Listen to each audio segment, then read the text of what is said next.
দোস্ত দেখ মেয়েটা কি সুন্দর। কই? আরে ওই যে গেটের ভেতরে আসছি, একদম ম্যাজিক মামানি পোশাকগুলো দেখ। আহ, কি সুন্দর! যদি কাছে পেতাম তাহলে। এইটুকু বলার সাথে মেয়েটা আশিকের সামনে চলে এসেছে। কাছে পেলে কি করতে? বলে দিতে হয়। বেয়াদব, আপনাদের ঘরেই মা বোন নেই? থাকবে না কেন, আছে তো, কিন্তু বউ তো আর নেই। আজ কি প্রিন্সিপালের কাছে আপনার নামে বিচার দিব। বুড়িমা মেয়েটা দেখে আমাদের ভয় পাচ্ছে। আরে কিসের ভয়? তা কি বিচার যে আপনারা পথের মাঝে মেয়েদেরকে টিস করে বেড়ান। এখনো তো কিছু করলামই না। এটা বলে আশিক মেয়েটার দিকে এগোতে লাগলো। মেয়েটা ভয়ে পেছনের দিকে যেতে লাগলো। হঠাৎ মনে হলো কিছু একটার সাথে ধাক্কা খেয়েছে। ঘুরে দেখে একটা ছেলে দাঁড়িয়ে আছে। ভাই, আমাকে বাঁচান, আমি এখানে নতুন। দেখো না, ছেলেগুলো আমার সাথে খারাপ ব্যবহার করছে। ওই কি হয়েছে রে? সরি ভাই, ভুল হয়ে গেছে, এরপরে আর কখনো করবো না।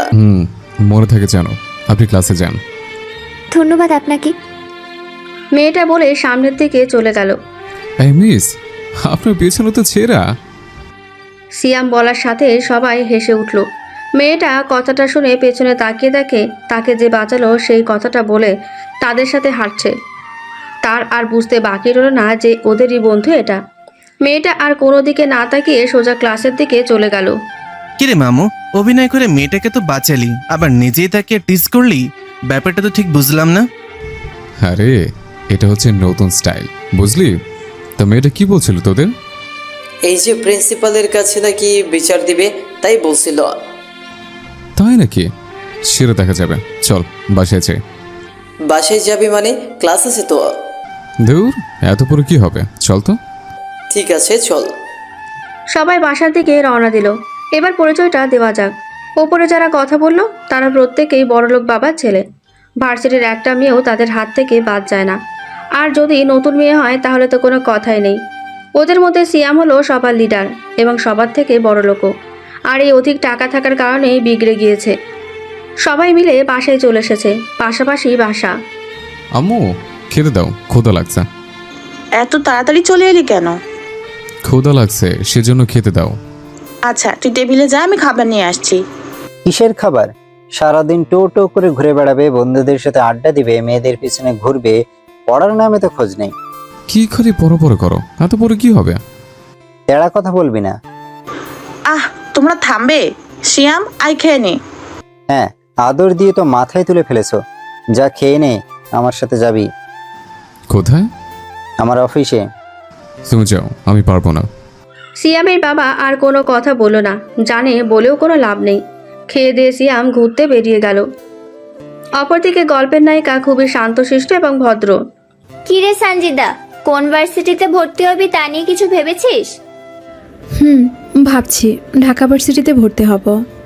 কি, ঢাকায়? কিন্তু তোর বাবাকে তোকে সেখানে ভর্তি করতে রাজি হবে? সেটা নিয়েই তো ভাবছি, দেখি আজকে বাবাকে বলবো কি বলে।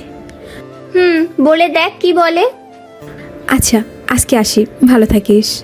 ওর বান্ধবীর কাছ থেকে বিদায় নিয়ে বাসায় চলে এলো। আব্বু, তোমাকে একটা কথা বলার ছিল। বল। বলছিলাম যে কি, আমি ঢাকা ভার্সিটিতে ভর্তি হতে চাই। ঢাকা এত দূরে থাকবি কোথায়? ওখানে ম্যাচে থাকবো। কিন্তু তুই একা। কোনো সমস্যা হবে না। ঠিক আছে, ভেবে দেখবো, এখন যা। যাচ্ছি। নিজের রুমে চলে এলো, ভাবছে তার বাবা কি তাকে যেতে দিবে নাকি দেবে না। রাতে সবাই একসাথে খেতে বসলো। ঢাকায় গিয়ে কি তুই থাকতে পারবি?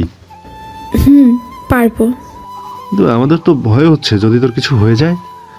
আমার কিচ্ছুই হবে না। ঠিক আছে। ধন্যবাদ বাবা, তুমি অনেক ভালো। ভালো মতো পড়বি কিন্তু। এখন যা, গিয়ে শুয়ে থাক। সানজিদা নিজের রুমে চলে গেল। আজকে সে অনেক খুশি। ঢাকায় গিয়ে কেমন কাটবে এসব ভাবতে ভাবতেই ঘুমিয়ে পড়ল। পরের দিন সকালে সানজিদা বাসা থেকে ঢাকার উদ্দেশ্যে বেরিয়ে গেল। আচ্ছা, ঢাকা শহরটা কেমন হবে? সেখানকার মানুষজন কেমন? আমি কি ঢাকায় চান্স পাবো? নানা প্রশ্নের মাঝে আছে। ঢাকায় আসতে আসতে প্রায় বিকেল হয়ে গেছে। তার এক বান্ধবীর মামার বাসা এখানে, আর ওর বান্ধবীও এখন ঢাকায় আছে, তাই ফোন দিল। হ্যালো মিম। আরে সঞ্জিদা, কেমন আছিস? ভালো। কোথায় তুই? ঢাকাতে আছি এখনো। সুমাইয়া কালকে ফোন করেছিল, বললো তুই নাকি ঢাকায় আসবি। তা কবে আসছিস? আমি ঢাকায় চলে আসছি। এখন কোথায়? এইমাত্র বাস থেকে নামলাম, কিন্তু কোথাও তো ভালো মতো চিনি না। তুই ঢাকায় আছিস, সেই জন্য ফোন করলাম। ঠিক আছে, তুই কোথায় এখন? এই যে বাস স্ট্যান্ডে দাঁড়িয়ে আছি। ওখানে দাঁড়িয়ে থাক, আমি আসছি।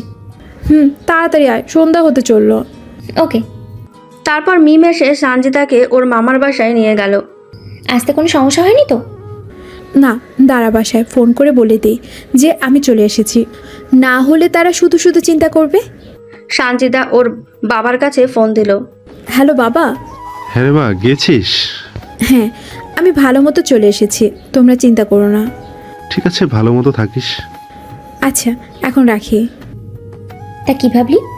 কি ভাববো? হঠাৎ করে ঢাকায় আসলি? কেন, তুই মনে হয় জানিস না? জানি তো। আচ্ছা, আমি একটা ম্যাচে থাকতে চাই। তোর পরিচিত কেউ কি আছে যাদের সাথে থাকতে পারবো? এমন সময় মিমের মামি এসে হাজির। মেসে থাকবে কেন? আমাদের এখানে তো থাকতে পারো। তাছাড়া মিম একা থাকে, তুমি আরও একসাথে থাকবে। মিমও কালকে অ্যাডমিশন নিতে যাবে, বুঝেছো?